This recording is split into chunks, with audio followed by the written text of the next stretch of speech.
Buenos días a todos y a todas. Para mí es un placer estar en Colombia de nuevo y poder presentar mi trabajo. En primer lugar, agradecer a Coldeportes y a la universidad que representa Luz Amelia, que es la que me ha invitado directamente. Y la tengo que dar agradecimientos porque me ha permitido mejorar mis habilidades expresivo-comunicativas a través de la danza. Yo solamente dominaba un poquito de bachata y merengue y ahora pues con el vallenato y la cumbia de ayer pues voy a poder avanzar en mis clases de expresión corporal. Gracias. Bueno. El motivo de estar aquí fundamentalmente es para aportar mi experiencia en los temas relacionados con el deporte formativo. Durante muchos años, eso quiere decir que ya soy un poco mayorcito, he estado vinculado a diferentes proyectos de deporte escolar a nivel municipal y ahora llevo 25 años en la Universidad de Valladolid impartiendo clases fundamentalmente de didáctica y de doctorado de educación física. Concretamente tengo aquí una estudiante, Lorena, que es colombiana y está en este doctorado de Valladolid. Ahora mismo está haciendo su tesis doctoral aquí en Colombia, haciendo un estudio sobre cuál es la evaluación que se utiliza en los centros de formación del profesorado de educación física de las facultades de educación física de toda Colombia. Espero que la echéis una mano. Bien, deciros que Valladolid es una ciudad con un alto nivel deportivo, que hemos tenido la suerte de disfrutar de vuestro profesor Maturana y jugadores tan importantes como fueron Higuita o Valderrama o ahora Mújica, y que, bueno, pues quiere decir que hemos estado muy ambientados con el deporte y con el fútbol colombiano. Bien, mi presentación va dirigida fundamentalmente a aquellos profesionales interesados en el deporte escolar, y voy a centrarme en lo que es un estudio que coordiné a nivel europeo sobre las motivaciones e intereses que mueven a los escolares para hacer deporte y también en cuanto al perfil del entrenador de deporte escolar. Pero en principio quería hacer una pequeña introducción. Bien, este es el índice. Como soy profesor de didáctica, me gusta también hacer unas introducciones para que os situéis y veáis un poco el avance en qué línea va de mi exposición. Haremos un pequeño análisis sobre el deporte, en este caso escolar, dentro de la sociedad actual, para luego pasar a lo que serían ya los resultados de este estudio de motivaciones y sobre el perfil de los técnicos, para finalizar con unas conclusiones y unas propuestas, porque a veces, si estás hablando durante muchas horas y no das alternativas, pues de alguna forma dejas un vacío importante a la audiencia, ¿no?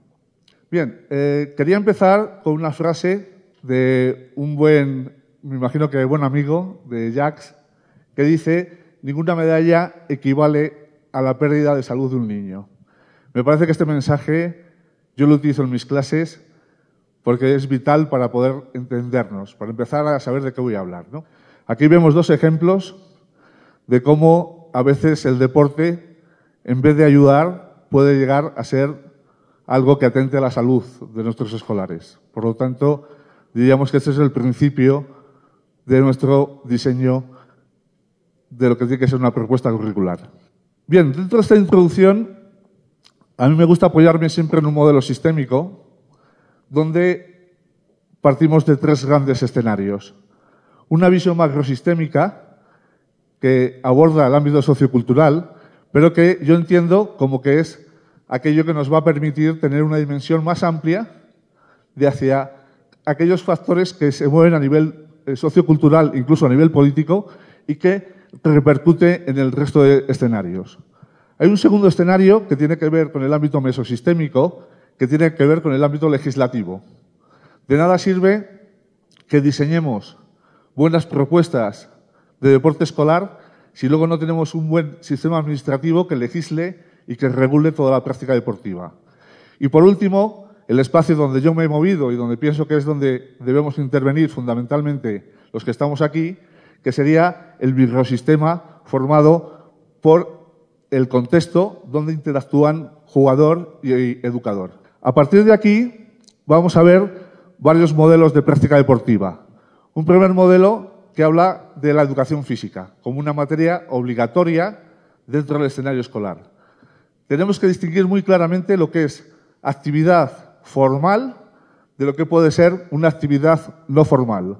Vemos un ejemplo de lo que es una actividad reglada por especialistas y con una formación fundamentalmente pedagógica.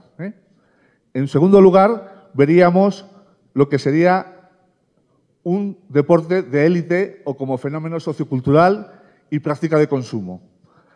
Desgraciadamente, no siempre el deporte es saludable. A veces, detrás del deporte hay una mano de obra barata, hay una explotación de chicos jóvenes que por pocos dólares les tienen durante muchas horas haciendo balones que luego el deportista famoso sale vendiéndolos en su publicidad, y en su camiseta y en su club deportivo, ¿no? Por lo tanto, tenemos que ser sensibles a esto, ¿no? Y por último, hablaríamos de una actividad física como práctica saludable para todos. En este caso hablamos de una práctica recreativa, saludable, donde el niño se divierte, donde el niño no compite y donde el niño disfruta de su cuerpo, desde un ámbito hedonista y desde un ámbito de disfrute corporal. Cuando nosotros tenemos que abordar el deporte o la actividad física, veríamos que a nivel mundial hay diferentes perspectivas, diferentes modelos y, sobre todo, diferentes fuentes teóricas.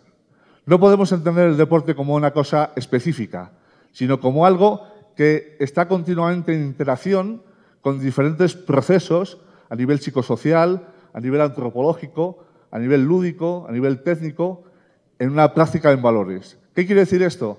Que para poder llegar a intervenir en la escuela tenemos que tener una visión de conjunto y una buena formación y fundamentación teórica que avale nuestro proyecto educativo.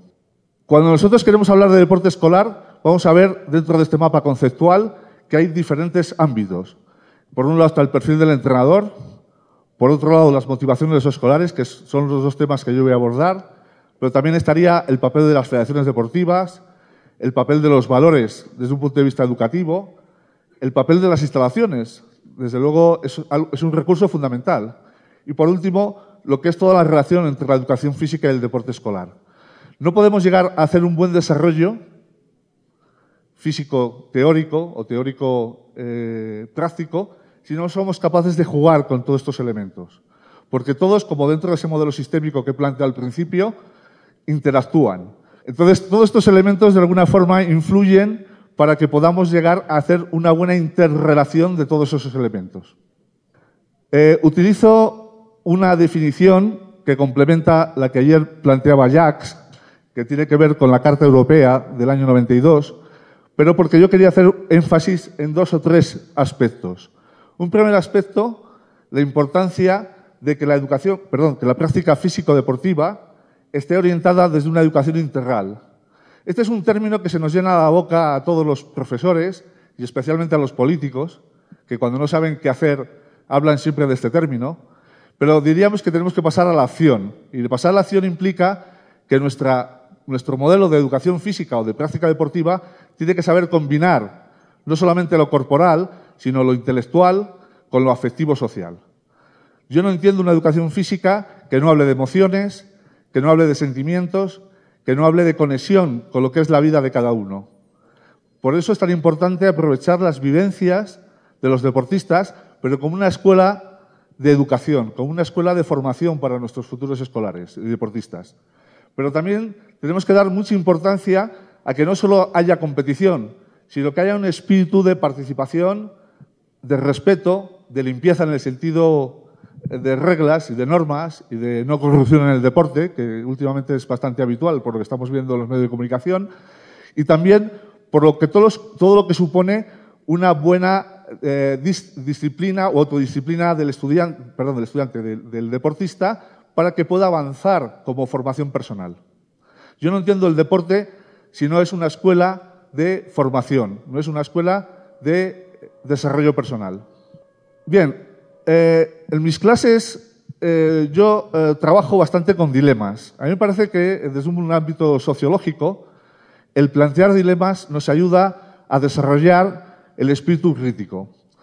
Yo llevo, desde que hice mi tesis doctoral, ya va a hacer 20 muchos años, me he situado dentro de un paradigma sociocrítico que cuestione el deporte, que cuestione la actividad física, sobre todo rechazando los grandes modelos que nos venden los políticos o los pseudopolíticos, que solo se les llena la boca hablando de medallas y de resultados. Tenemos que empezar a cuestionar. Yo podría venir aquí y pasaros vídeos de todos los que conocéis, de Nadal, de Fernando Alonso, de la selección española, de baloncesto, de fútbol, de balonmano, que están todos entre las 3 mejores del mundo. Pero yo estoy cuestionando ese modelo, porque eso está llegando a lo que el otro día se planteaba como cabeza de la pirámide. A mí el modelo piramidal no me interesa, porque me preocupan todos aquellos que se quedan fuera de esa pirámide. No podemos estar construyendo una pirámide continuamente donde al final solo llegue un 2, o un 5 o un 10% de la población que hace deporte.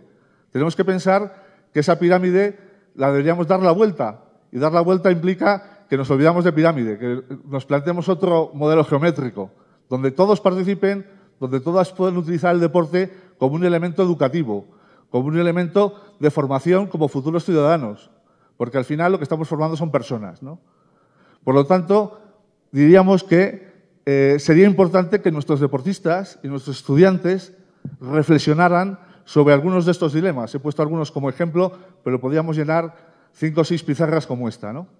Un primer dilema que nos tenemos que plantear es si los escolares nacen competitivos o se hacen. Ya sabéis que hay diferentes modelos que no entienden, modelos educativos, modelos aplicados al deporte, que no entienden que no haya deporte si no hay competición. Yo entiendo que el niño puede desarrollar otros valores, fundamentalmente en la etapa escolar. No me vale decir que es que estamos preparando para que luego cuando sean campeones tengan ese valor hacia la competición. El niño, cuando vaya madurando y cuando vaya desarrollándose a nivel intelectual, a nivel moral, a nivel afectivo, va a poder graduar su nivel de intensidad en razón a lo que su capacidad y su competencia le permita. Por lo tanto, no tenemos que inyectarle más energía en ese sentido para hacerle más competitivo. Hoy día sobran niños competitivos. Tenemos que hacerles también a que se adapten dentro de unas normas, dentro de un funcionamiento de escuela. Por lo tanto, tenemos que reflexionar sobre si tenemos que seguir fomentando más la competitividad o es suficiente con la que hay, o incluso tenemos que canalizarla y dirigirla hacia una competición más personal.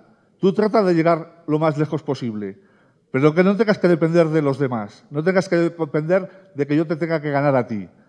Porque todo lo que sea una discriminación, el dejar fuera a gente, a mí me parece que eso no tiene que ver con nuestra formación como educadores. Y ese debe ser lo que debe primar dentro de nuestros principios educativos, ¿no? Una segunda cuestión es si la finalidad del deporte escolar debe ser la búsqueda del resultado o la participación. Ya sabemos que son 2 lenguajes que también utilizan mucho los políticos. Se les llena la boca de que hay que llenar de participantes, pero que rápidamente dicen, pero consigamos medallas. Por lo tanto, son 2 términos que a veces no son coherentes, son antagonistas, porque la medalla implica dejar a gente fuera. Si dejamos a gente fuera, reducimos la participación, anulamos las posibilidades de que haya gente que utilice la actividad física como un elemento de salud. Tenemos que prepararnos todos para nuestra vida futura. Yo estoy yendo a mi gimnasio durante 2 días a la semana y veo cada vez gente más mayor en el gimnasio. Pero gente que no ha tenido ninguna formación deportiva porque de pequeño, cuando tenía 12 o 14 años, ya le dijeron que no valía para el deporte. Y por lo tanto, ha estado durante 50, 60 años en su vida laboral y de repente ha ido al médico y ha empezado a decir, haga usted ejercicio. Pero a esa persona no se le ha formado para que tenga esos hábitos desarrollados, para integrarles dentro de lo que es un funcionamiento de vida ordinaria. Y cuando hablamos de ejercicio físico estamos hablando de alimentación, estamos hablando de relaciones, estamos hablando de vida y salud, ¿no? Una tercera cuestión es si los educadores deportivos deben valorar más en los escolares su capacidad para ganar o para aprender y esforzarse. Es evidente que también es otro dilema. Seguramente muchos estén solamente de acuerdo en la importancia del ganar, pero también tenemos que pensar que tenemos que favorecer que esos alumnos puedan de alguna forma aprender. Este es un mensaje que yo lanzo también a mis estudiantes en la universidad. ¿A qué vienes aquí? ¿A por el título o a formarte como un buen profesor? Y es evidente que todavía nos estamos encontrando que un porcentaje muy elevado de estudiantes van a por el título, porque la sociedad les hace competidores con su certificado y además con un peso que les mida cuántos certificados tienes para poder conseguir esa plaza, ¿no? Por lo tanto, tenemos que cambiar también ese mensaje. Tenemos que hacer buenos profesionales. Y en el deporte, por lo tanto, todavía mucho más. Y por último, los educadores deportivos buscan los mismos objetivos que los entrenadores. Ahí estamos también en un dilema importante. Ya sabéis que muchas veces los profesores de educación física salimos con especialidades deportivas. Y esta es una de las situaciones. Yo me formé en el INEF de Barcelona en el año 75 y nos pedían que pudiéramos complementar la clase de educación física con nuestra actividad extraescolar. Yo no veía que era compatible, porque cuando tú sales fuera de la escuela tienes que utilizar otro lenguaje, porque tienes que competir, tienes que seleccionar, tienes que a veces dejar a estudiantes fuera o alumnos fuera. Y tienes que hacer un cambio. Yo decía, pasamos del PC al Macintosh, ¿no? Como diciendo, vamos a cambiar nuestro chip, ¿no? Pero claro, eso también exige que haya una visión o una cosmovisión filosófica de cuál es nuestro papel en la escuela. Y no podemos decir, yo ahora compito, yo ahora no compito. Ahora trabajo en la escuela niños y niñas juntos en la clase de educación física y ahora les separo. Ahora solamente que me quedo con los buenos o en la clase de educación física tengo que admitir a los que físicamente no tienen esa competencia y fuera les rechazo. Es decir, ¿cómo juego con esos elementos? Y eso exige también un proceso de reflexión y de cuestionamiento por parte nuestra, ¿no? Bien, vamos a seguir avanzando y vamos a entrar ya en algunas ideas para ir acabando esta primera parte, que es también dos formas de enfocar la práctica deportiva. Una es donde el deporte, lo fundamental es ganar, donde es ser competitivo, y ahí vemos un ejemplo, competitivo al máximo. Nadie me discutirá aquí, nadie, que Nadal no es competitivo, porque ahora que está pasando un mal momento, pues seguramente que haya un cuestionamiento de su continuidad, porque él solo sabe ganar. Por lo tanto, ese espíritu es bueno, pero sabemos que son privilegiados. Hay muy poca gente que tiene esa capacidad o esa competencia para estar ahí, ¿no? Y el otro modelo, que es el que yo me gustaría defender aquí, porque estamos hablando para formadores de escolares, para formadores que están en la escuela, es donde el deporte, ganar es una circunstancia o es una situación que puede surgir, pero que no es la finalidad. Es evidente que con el juego puede ganar o puede perder, pero no debe ser nuestra obsesión, no debe ser lo último que estemos buscando, porque eso puede estar hipotecando no solamente las metas de los alumnos, sino también, como comentaba antes, el generar una discriminación hacia todos aquellos que no tienen esas capacidades. Vemos que el ganar como finalidad implica el deporte busca el rendimiento y la especialización, es una práctica selectiva, competitiva, reglada, el entrenador actúa más como instructor, se enseña de forma directiva, donde hay unos valores fundamentalmente tradicionales y donde, por último, hay una valoración finalista del resultado. Si no ganas, no vale para nada, te quedas fuera. Sin embargo, cuando hablamos de ganar como circunstancia, estamos hablando de una actividad física recreativa, donde prima la participación, donde hablamos de un desarrollo integral a través de unos valores democráticos, importante. Estamos educando a nuestra sociedad, estamos educando a nuestros escolares para que funcionen dentro de una sociedad democrática. Algo tan importante en muchos países como que es clave para que el país funcione. El entrenador es un educador. No se puede permitir el lujo de estar tratando al alumno de forma autoritaria, sino que tiene que ser alguien que le ayude a avanzar en su modelo educativo. Hablamos de una enseñanza activa y comprensiva, que el alumno y que el escolar haga las cosas sabiendo para qué sirven, cómo utilizarlas, cómo aplicarlas en su contexto educativo. Y por último, hablaremos de una valoración del proceso, más que el resultado. Vamos a valorar que ese alumno, que ese escolar, pueda ir mejorando y aprendiendo, porque de alguna forma le va a servir como un elemento de formación de vida. ¿Qué pasa en el deporte escolar actual? Y voy a ir sacando mi vena cuestionadora. En primer lugar, hay un demasiado control de las federaciones deportivas. en muchos casos para mal, porque la Federación Deportiva lo que hace fundamentalmente es buscar selecciones, buscar jugadores para la élite. Y que además, como cada vez las federaciones se encuentran que necesitan más fichas, porque eso es lo que les alimenta económicamente, se van rebajando las edades y algún día terminaremos viendo cómo hay enviados de las federaciones en alguna residencia o en algún laboratorio buscando a niños según están naciendo para hacerles ya la ficha y poder tener el mayor número de fechas posibles, ¿no? Un segundo aspecto es que este modelo deportivo escolar en muchos casos está defendiendo o está avalado o apoyado por unos valores hegemónicos que son los de la sociedad neoliberal. ¿Qué nos dice? La importancia de la competitividad, la importancia de la eficacia, la importancia del resultado, la importancia de que solamente me valen los que valen para el sistema. Estamos, sin quererlo, y a veces esto es muy duro decirlo, estamos favoreciendo todo un sistema consumista. Y a veces hay que entrar en discursos políticos, o diríamos que siempre, ¿no? Pero en estos momentos más todavía.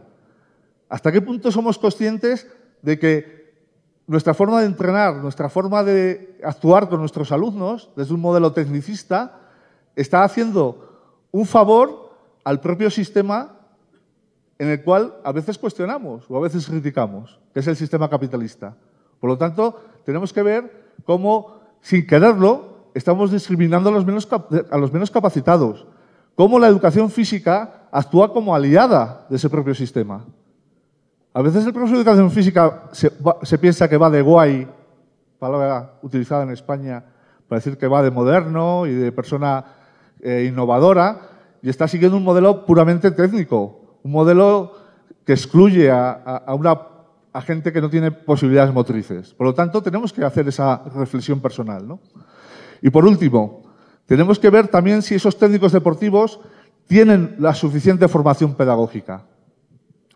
Yo os puedo decir que la asignatura que yo imparto en la Escuela de Entrenadores de Fútbol, que es de metodología, la solventan o la resuelven con 10-15 horas. A mí me parece que es que suena a una conferencia. Dar 15 horas a alguien que se va a dedicar a entrenar en fútbol a chavales, me suena pues totalmente para cuestionar todo. En cambio, luego llegan y dicen, no, es que tenemos que dar 15 horas de reglas de juego, pero por favor, ustedes están formando educadores, no están formando a árbitros. Ya, pero tienen que conocer las reglas, pues que las lean, porque de alguna forma tenemos que fomentar un discurso más pedagógico, ¿no? Estoy hablando en España hay primer nivel, segundo nivel y tercer nivel, y en cada curso hay esas 15 horas más o menos de metodología, ¿no? ¿Qué pasa en España a nivel de práctica deportiva escolar? Son datos sociodeportivos, ¿no? En primer lugar, el grupo que más practica deporte ahora mismo, seguramente dentro de unos años va a cambiar este porcentaje, es la población de 6 a 18 años, y es el 68%. Aquí está un poco camuflada porque diríamos que las primeras etapas hasta los 12 años entraría las clases de educación física, que cuentan como que hace ejercicio físico. Luego ya veríamos que empieza la secundaria, donde ya hay menos horas y donde incluso hay ciertas asignaturas que son optativas, y hace que ese joven que ha adquirido unos hábitos, ha adquirido una formación para saber utilizar su cuerpo, llega un momento donde la asignatura le hace casi abandonar la práctica y ya no entramos a discutir que los chicos son más practicantes que las chicas y qué tipo de deportes son los que hace cada uno. Veis que los perfiles al final no tienen que ver nada uno con otro. Lo único que coincide es un poco el baloncesto, pero ahí vemos cómo hay un dominio claro hacia un deporte específico más para los chicos que para las chicas. Y por último, diríamos que un 20% de esta población realiza actividades en las instalaciones escolares. Este es un aspecto importante. Yo trabajé durante aproximadamente 15 años en gestión municipal y para mí era fundamental, como gestor deportivo, el que esas instalaciones estuvieran abiertas. No puede ser que una instalación deportiva escolar llegue los fines de semana y se cierre. No puede ser que una instalación deportiva escolar tenga un horario dentro del horario escolar. Que tengamos gimnasios dentro de la escuela que solo estén habilitados dentro del horario de las clases de educación física. Tenemos que luchar porque esas instalaciones estén abiertas, que la gente de la calle pueda, de una forma ordenada y con líderes o con personas que se encarguen de la gestión de esos espacios, puedan hacer un uso de esas instalaciones.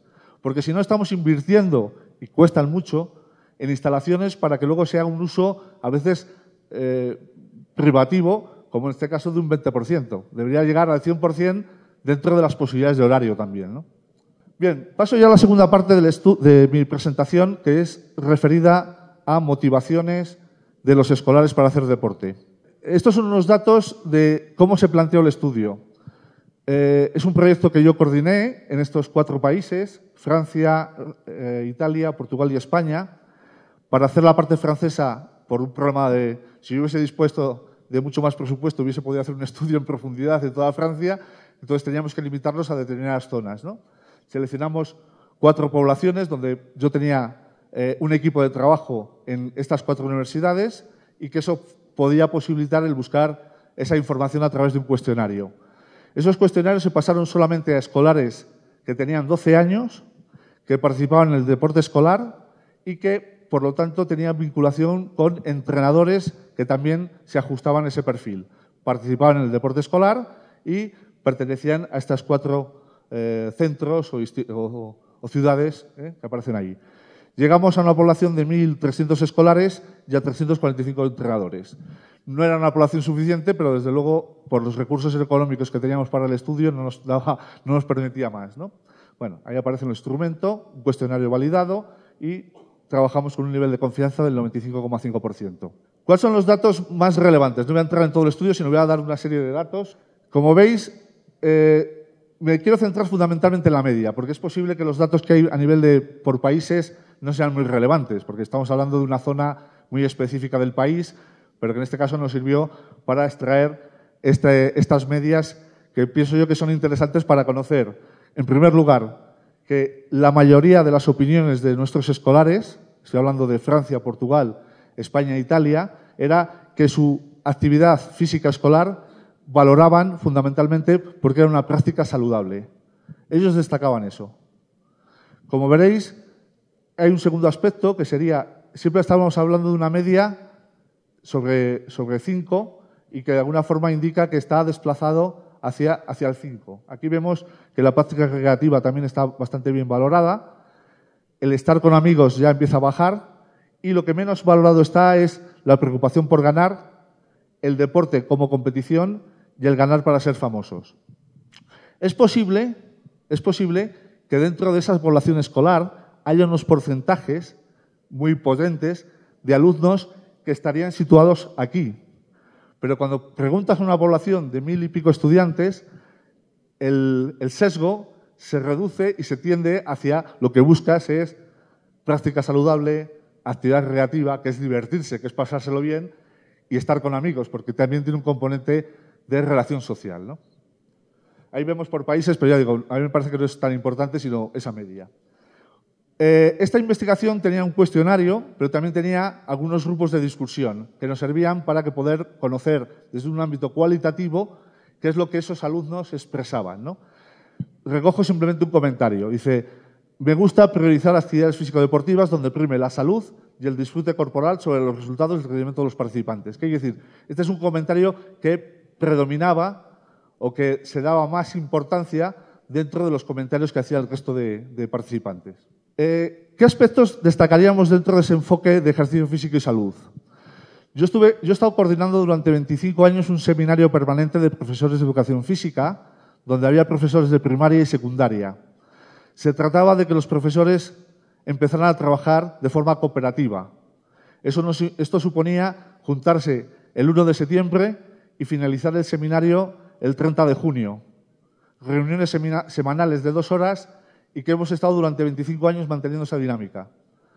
Uno de los trabajos, esto era siguiendo un proceso de investigación-acción. Me imagino que algunos de vosotros sabéis lo que es la investigación-acción, que implica elaborar materiales a partir de problemas que surgen en el aula, ponerles en práctica, evaluarles, donde también los alumnos participan, y a partir de ahí generar cambios dentro de tu práctica docente, ¿no? Bueno, pues una de las propuestas que hicimos como Ejercicio Físico y Salud, que dedicamos 3 años dentro de esta dinámica del seminario, era diseñar una serie de objetivos o de competencias que pensamos que debería trabajarse en la escuela sobre ejercicio físico y salud. Como veis, conocer y valorar su cuerpo, adoptar hábitos higiénicos, fundamentalmente de alimentación, aprender a regular y dosificar el esfuerzo, conocer y saber aplicar las capacidades físicas básicas, conocer la estructura y funcionamiento del cuerpo, participar en juegos y actividades físicas y extraescolares, conocer y valorar la diversidad de las actividades físicas, utilizar los recursos expresivos. Todos estos son elementos que, si se trabajan en la escuela, son claramente saludables, porque la salud no es solamente no tener enfermedades. La salud tiene un componente de prepararse para estar mejor a lo largo de la vida. Y esto es generar hábitos saludables. Por lo tanto, es importante que desde la escuela nosotros elaboramos unos materiales curriculares desde infantil, primaria y secundaria, que ha servido para que todos los profesores de educación física de nuestra comunidad autónoma, que son pueden ser cerca de 2.000 colegios, pudieran trabajar la educación física desde un punto de vista de salud. Una segunda cuestión, que se recoge en el cuestionario, es la importancia de la actividad recreativa. A partir de ahí, una de las opiniones que había era la importancia de utilizar el deporte escolar a partir del juego sin grandes exigencias técnicas. Es importante, porque si nosotros vamos especializando no solamente por las reglas de juego, sino por las propias exigencias del deporte, eso es una forma de ir dejando alumnos fuera. Para el sistema y para la federación es perfecto. Para los que buscan talentos deportivos es perfecto. Para los que dirigen centros de tecnificación, alto rendimiento, los que quieren medallas, perfecto. Pero nosotros somos educadores, y educadores sin H. A partir de ahí diríamos que el enfoque de actividad física o de deporte escolar, desde un enfoque más lúdico, más recreativo, diríamos la importancia del disfrute corporal. El niño no puede estar, como decíamos en la primera diapositiva, sufriendo cuando hace deporte. Tiene que pasárselo bien, tiene que disfrutar. Y eso no es contrario a mejorar. Fijaros, hay un principio fisiológico del ejercicio que es, tú puedes mejorar perfectamente la resistencia aeróbica trotando a 120 pulsaciones por minuto y hablando con tu compañero. Y puedes ir hablando y puedes ir haciendo ejercicio. No es necesario que tengas que sudar ni que cuando llegues a la meta, al circuito, tengas que haber perdido no sé cuántos kilos. Porque estamos hablando de un trabajo cardíaco, un trabajo respiratorio, etc. Otra idea, que no haya grandes exigencias técnicas, ya hemos comentado antes, que no eliminen. Que los juegos sean libres, espontáneos y creativos. Fundamental. A mí me preocupa mucho que los jugadores mecanicen acciones técnicas. Porque llega un momento cuando se les acaban los recursos, se quedan mirando al entrenador. ¿Y ahora qué hago? No, tú eres el que tienes que formarte, tomar decisiones, saber tú cómo responder en el campo, ¿no? Utilizar reglas y normas adaptadas. No podemos seguir jugando con los balones que jugamos en fútbol, en las etapas escolares, ni los campos de casi 100 metros, ni con porterías que los niños no llegan. Tenemos que saber adaptar ese tipo de normas a las edades, a los intereses, a las motivaciones y a las características físicas y técnicas de nuestros alumnos. Por lo tanto, los reglamentos hay que adaptarles. Claro, cuando llega una federación y exige que se siga el reglamento, podríamos decir, ¿se está cumpliendo un principio educativo o estamos solamente pensando en cómo esos alumnos ya se les mete en una hilera para llegar a trabajar como al trabajador que le forman desde pequeño para estar en una cadena de producción de Fasa Renault, ¿no? Quiere decir que de alguna forma también nuestra forma de trabajar en la escuela está marcando unos hábitos y una forma de futuro para esa persona, ¿no? Material alternativo, espacios simbólicos, no hace falta grandes instalaciones, ahí pueden jugar, en un parque pueden jugar. Estamos acostumbrando a nuestros escolares a tener pistas polideportivas de parquet, con duchas de agua caliente, y bueno, y el día que no tiene esa instalación, el niño dice que no va a jugar porque no tiene esa gran instalación. Y no hay medios para todo eso. También tenemos que pensar que el niño va a tener que jugar y va a tener que habituarse a hacer deporte en muchos espacios. Y por último, la importancia, y esto lo digo con mayúsculas, la importancia del educador, que tenga que tener una visión pedagógica sobre la instrucción, que a veces suena a instrucción militar, del entrenador, como que solo le preocupa mecanizar, automatizar gestos, ¿no? Estar con los amigos, esta cuestión que surge en el cuestionario, ¿no? A través del deporte nos relacionamos mejor con los demás y aprendemos a respetarnos y a convivir. A mí me parece que esto es fundamental. Deberíamos luchar porque esto fuera casi lo primero, porque al final tú juegas para pasártelo bien, pero también para llevarte bien con los demás. Claro, si nosotros vamos exigiendo cada vez más el nivel competitivo, podemos estar encontrándonos con problemas en este aspecto. Ahí vemos una serie de valores: cooperación, colaboración, compartir, ayudar, compañerismo, amistad, altruismo. Pero que no sean discursos baratos que se nos llena la boca, que esto sea en la práctica, que esto se convierta en praxis, que se convierta en acción, que se convierta en la tarea de cada día. La preocupación por ganar, comentábamos antes, que ya es un elemento menos valorado, y uno de los comentarios es: en las competiciones se da prioridad a participar, aunque si se puede ganar, mejor. Bueno, este es un comentario que también se hacía como diciendo, bueno, como mal menor, por lo menos vamos a participar y si ganamos, pues bien, ¿no?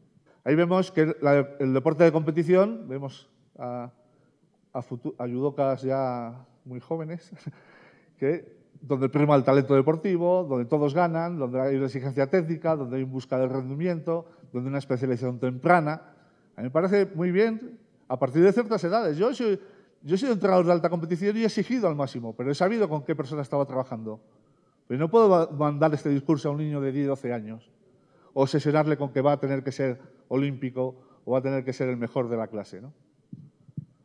Bien, vamos a la segunda parte, y es el perfil de los educadores. El estudio se hizo con 345 entrenadores repartidos más o menos en los 4 países por igual, y estas serían un poco las grandes categorías: el entrenador dialogante, el entrenador crítico reflexivo, el entrenador innovador, el colaborador, el tradicional y el tecnológico. Vamos a ver que el más valorado por parte de ellos y por parte de los propios participantes es el entrenador dialogante, seguido por el entrenador reflexivo crítico, por el innovador, el colaborativo, y aparece en un segundo plano el tradicional y el tecnológico, aquel que solamente se preocupa por mecanizar gestos. ¿Qué nos está diciendo este discurso? Por ejemplo, el perfil dialogante, la importancia de fomentar un buen clima de trabajo desde la conversación y el diálogo. Al niño hay que motivarle a través de ayudarle a que él consiga su motivación interna. ¿Qué está pasando a veces con las competiciones? Que las competiciones, cuando hay un exceso de medallas, de copas, es que parece que solo se está buscando el refuerzo externo. Que el niño llega un momento en que no compite si no hay una medalla. O que el niño, si no recibe hasta una ayuda económica. Estamos viendo como ya hay niños jóvenes que no compiten si no se les dota ya de una ayuda. Yo digo ya en fútbol. En fútbol ya chavales con 14 o con 12 años tienen sus propios agentes que les dicen a qué equipos van a ir a fichar. Estamos desvirtuando lo que es la filosofía del deporte que comentaba ayer Jacques, relacionado con los grandes filósofos franceses, ¿no? ¿Cuáles serían un poco las ideas fundamentales del entrenador dialogante? Favorece un buen ambiente y clima de trabajo, pero también utiliza el diálogo como un medio para informar y conducir y, por lo tanto, evaluar el entrenamiento. Y un aspecto que a mí me parece siempre esencial es saber trabajar bien con sus colaboradores. ¿Por qué? Porque al final el entrenador, el educador, tiene que también saber trabajar con un equipo de gente. No podemos ser especialistas de todos. Tenemos que tener alguien que nos vaya ayudando en diferentes tareas dentro del equipo. El segundo aspecto más valorado sería el perfil crítico reflexivo. Y aparece también 2 ideas. Provocar un clima de reflexión y análisis del trabajo realizado, tanto por el entrenador como también ayudar a los alumnos y a los jugadores para que vayan también ellos revisando el por qué y para qué hacen las cosas. Y tener jugadores con una actitud crítica que analicen su trabajo y actitudes. Esto no voy a decir difícil porque en mi diccionario mental no existe la palabra difícil. Yo digo, es claramente mejorable. ¿Por qué? Porque tenemos que educar a nuestros escolares también para que puedan tener una buena actitud crítica hacia lo que hacen. ¿Qué quiere decir esto? Vamos a democratizar el deporte. El alumno y el escolar tiene que poder decir públicamente y delante de su entrenador aquellas cosas que no funcionan. ¿Cuáles serían un poco las grandes ideas dentro de esto? El entrenador que analiza y reflexiona, el que fomenta la actitud crítica, el que comparte con sus colaboradores, el que utiliza la evaluación, etc. Un perfil innovador, busca alternativas, potencia e implica a los jugadores en estas tareas, comparte con sus colaboradores, desarrolla y experimenta métodos. Quiere decir que tenemos que buscar también la innovación en el entrenamiento. Bien, pasamos a las conclusiones. En primer lugar, la importancia de que la organización y gestión del deporte escolar parta de unos servicios públicos en donde convivan las competiciones escolares y federadas. Quiere decir que el deporte escolar tiene que estar a veces combinándose entre los medios que tiene la escuela pública y a veces los grandes medios que tiene la concertada o la privada. El perfil más valorado debe ser los entrenadores que se basen en el diálogo. El deporte escolar no siempre favorece la educación integral. ¿Por qué? Porque no atiende las dimensiones afectivas, no atiende a veces lo cognitivo, solo atiende aspectos puramente motrices. El deporte escolar no siempre considera las motivaciones de los escolares, ni atiende el ámbito saludable. Y por último, el deporte escolar no favorece la participación. ¿Por qué? Porque a veces no se favorece la igualdad de oportunidades. A veces los centros que tienen más medios tienen mejores instalaciones, los alumnos están más alimentados, es decir, que a veces no se está ayudando a que todos puedan estar en la misma meta de salida. ¿Qué finalidades o qué aspectos podemos mejorar? En primer lugar, desarrollar un modelo de deporte escolar más relacionado con la escuela, con el profesor de educación física. El profesor de educación física tiene que estar más conectado con el entrenador y con todo lo que es la política deportiva de la escuela. Promover entre escolares una práctica saludable a partir de una actividad recreativa de disfrute corporal. Fomentar los valores educativos, democráticos, de respeto, solidaridad, amistad, compañerismo, igualdad de oportunidades, honestidad. A mí me parece que estos son valores en mayúscula, que son mucho más importantes porque estamos formando a la sociedad, no estamos formando solamente campeones. El campeón va a salir también haciendo esto, pero también va a ir cargado de otros valores. Favorecer las actividades cooperativas sobre las competitivas. Posibilitar una participación más autónoma de los escolares, que favorezcan la responsabilidad y la toma de decisiones. Cambios en el sistema organizativo. Iniciar la competición desde las actividades jugadas internas en las que participen todos. Sería una forma de que por lo menos consigamos también aumentar la participación. Valorar otros aspectos del juego, además del resultado. La participación, el fair play, la cooperación, etc. Modificar el sistema de puntuación. A veces hay que cambiar el sistema.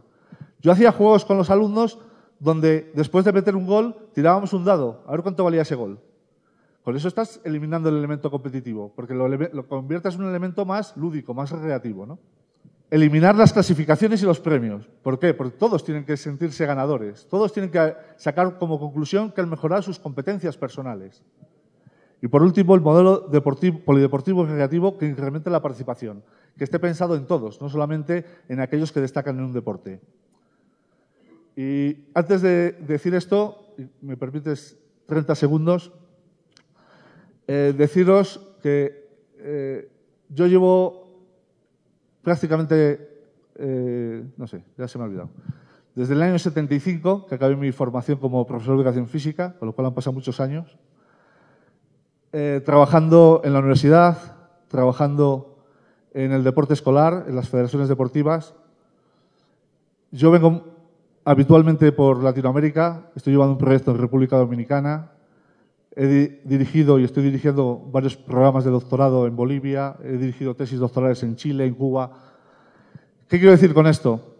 Que a pesar de todo eso, yo me considero un aprendiz. Me considero una persona que necesito aprender cada día y que vengo humildemente a compartir con vosotros estas jornadas porque quiero aprender de vosotros. Porque entiendo que si no hay un espíritu de querer aprender, de querer mejorar cada día, todo esto que hemos estado hablando no va a valer para nada. Porque al final nuestros escolares van a estar mirándonos como personas que tenemos que ser, no solo modelos, sino como un referente para ellos, exigirles que estudien, exigir que trabajen, exigir que den más importancia a su formación personal que a los propios resultados deportivos. Muchas gracias y que espero que la escucha se haya activado.